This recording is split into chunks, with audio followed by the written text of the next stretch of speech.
Bayangkan kisah ini, Nabi SAW ketika meninggal dunia, apa yang terjadi untuk para muslimin? Nabi sudah meninggal dunia, Islam sudah tersebar, paham? Di Makkah, di Madinah dan kota-kota yang lain sekitar Makkah dan Madinah. Di Pulau Arab semuanya sudah menjadi muslim. Tapi ketika Nabi meninggal dunia, semuanya sudah jadi murtad, sehingga salat Jumat tidak terjadi kecuali dalam Makkah dan Madinah. Dan satu kampung di mana? Di negeri Bahrain. Semua orang Arab yang lain sudah jadi apa? Murtad. Dan sebelum Nabi meninggal dunia, ada sebuah pasukan. Nabi SAW sudah membuat bendera jihad untuk mereka, supaya mereka berjihad keluar Pulau Arab.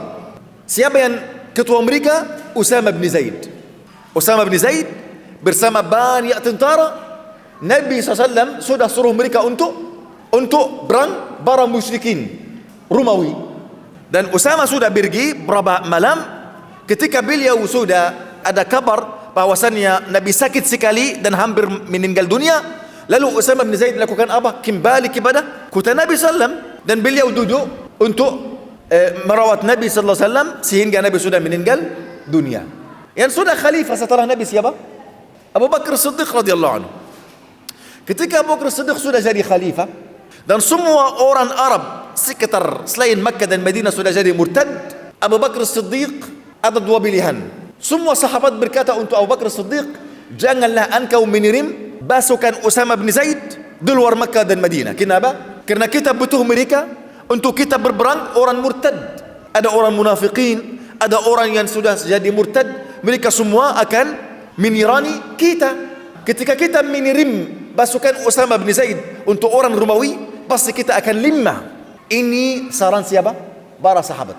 Abu Bakar Siddiq radhiyallahu anhu berkata tidak. Demi kemuliaan Allah Azza wa Jalla, ketika Nabi sudah membuat bendera jihad, aku tidak menghentikannya. Usama bin Zaid harus pergi seperti Nabi SAW sudah suruh dia untuk pergi menirani orang Romawi, harus dia pergi. Aku tidak melanggar perintah Nabi SAW. Ini bukan urusan kita. Urusan kita mengikuti petunjuk Nabi SAW. Nabi sudah suruh Usama bin Zaid untuk pergi di luar Jazirah Arab untuk menirani orang musyrikin, harus dia pergi. Bayangkan ini, semua sahabat ada perbedaan, ada khilaf sekarang antara Abu Bakar dan para sahabat. Lalu orang munafik dan orang murtad, ada banyak uang masuk untuk mereka. Dari mana? Dari kerajaan Farisiyah. Mereka ini menghancurkan Islam melalui apa? Melalui orang munafik dan orang murtad.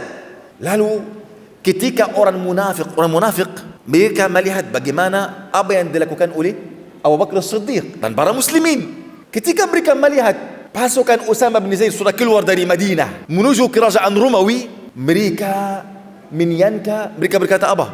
Pasti Abu Bakar Siddiq sudah simpan banyak pasukan selain itu untuk menerangi kita. Banyak dari orang murtad sudah kembali kepada Islam lagi. Mereka takut. Siapa yang melemparkan ketakutan di dalam hati mereka? Allah Jalla Jalaluh.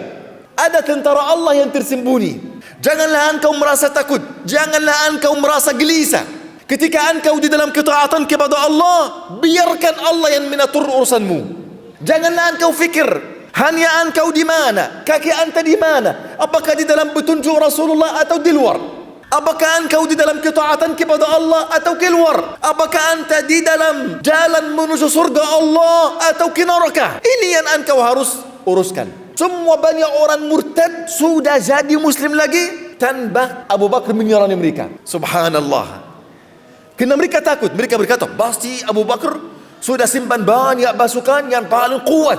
Ketika dia mengirim satu pasukan seperti ini, artinya ada yang lebih banyak daripada mereka di dalam kota Madinah. Orang munafik sudah diam, dan orang murtad banyak, 90% di antara mereka sudah kembali kepada Islam lagi. Mereka mulai salat Jumat lagi, dan mereka sudah kasih zakat kepada Amirul Mukminin Khalifatin Nabi Abu Bakar Siddiq radhiyallahu anhu arda. Bayangkan ini. Tapi jika Abu Bakar tidak mengirim pasukan ke di luar Madinah, apa yang akan terjadi? Musibah besar. Karena jumlah orang murtad lebih banyak daripada jumlah para sahabat yang di dalam kota Makkah dan Madinah. Apalagi mereka dibantu oleh kerajaan Farisiyah. Oleh kerana itu, ketika engkau di dalam ketaatan kepada Allah, wallahi Allah yang mengatur urusanmu. Allah Subhanahu wa taala berfirman kepada Nabi, "Wasbir li hukmi rabbika fa innaka bi a'yunina." Allah. Ana ingin engkau merasakan firman Allah ini. Wasbir li hukmi rabbik. Bersabarlah engkau terhadap perintah Tuhanmu, ketitiban Tuhanmu. Fa innaka bi a'yunina, kerana engkau di dalam mata kami. Apa artinya engkau di dalam mata kami? Kami menjagamu, kami membilamu, kami menolongmu. Ini artinya fa innaka bi a'yunina. Oleh kerana itu ikhwani fillah, janganlah engkau merasa takut atau gelisah. Yang penting saya di mana sekarang? Apakah saya berada di atas jalan kebaikan atau tidak?